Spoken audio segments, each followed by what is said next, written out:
ಅವ್ವ ಅವ್ವ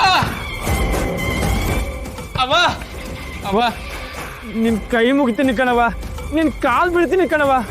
ಅವ ನಾನು ನಿನ್ ತವ ಮಾತಾಡ್ಬೇಕು ಕಣವ. ಅವ ಅವ ಅವ ಬಾಗ್ಲು ತೆಗಿಯವ.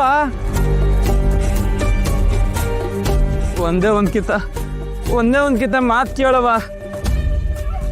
ಸ್ಯಾನೆ ಪಿರುತಿ ಮಾಡ್ಬಿಟ್ಟಿದ್ದೀನಿ ಕಣವ. ಅವ ಬಾಗ್ಲು ತೆಗಿಯವ.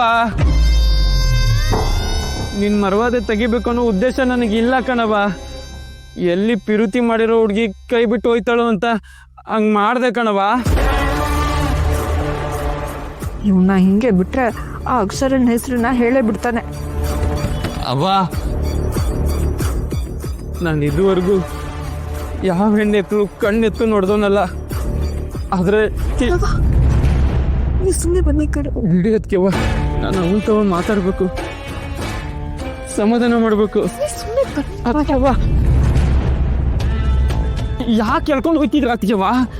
ಅತ್ತೆವ ತುಂಬಾ ಕೋಪದಲ್ಲಿರೋರ್ನ ಮಾತಾಡ್ಸೋದು ಒಂದೇ, ಹುಡುಗಿ ಬೆಂಕಿಗೆ ಪೆಟ್ರೋಲ್ ಸುರಿಯೋದು ಒಂದೇ. ನೀ ಸ್ವಲ್ಪ ಸುಮ್ಮನಿರಿ ಬಾವ, ಆಮೇಲೆ ಹೋಗಿ ಮಾತಾಡ್ಸಿವ್ರಂತೆ. ಇವಾಗ ಹೋಗಿ ನಾನು ಮಾತಾಡ್ಸಿದ್ರೆ ಸರಿಯಾಗಿ ಬಯಸ್ಕೋತೀರ ಅಷ್ಟೇ. ಅದಕ್ಕೆವ್ವ ಅವ್ವ ಬೈದ್ರು ಪರವಾಗಿಲ್ಲ, ಅವರು ಹೊಡೆದು ಬಡ್ದು ನನ್ನ ಸಾಯಿಸಿದ್ರು ಪರವಾಗಿಲ್ಲ.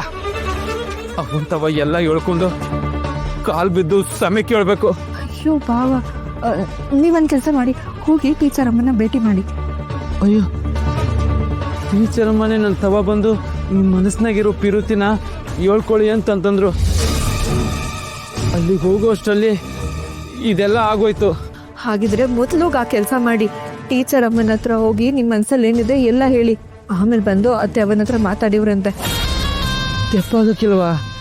ಏನು ತಪ್ಪಾಗಲ್ಲ ಬಾವ. ಮೊದಲೋಗಿ ನೀವು ಪ್ರೀತಿಸೋ ಹುಡುಗಿ ಹತ್ರ ನಿಮ್ಮ ಪ್ರೀತಿನ ಹೇಳ್ಕೊಳ್ಳಿ, ಆಮೇಲೆ ಅತ್ತೆ ಅವಾಗ ಬಂದ್ಬಿಟ್ಟು ಹೇಳಿವ್ರಂತೆ. ಮೊದಲು ಹೋಗಿ ನೀವು. ಆದ್ರೆ ಅವ್ವ ಅತ್ತೆ ಅವನ್ನ ನಾನು ನೋಡ್ಕೊಂತೀನಿ, ನೀವು ಹೊರಡಿ ಅಂದೆ.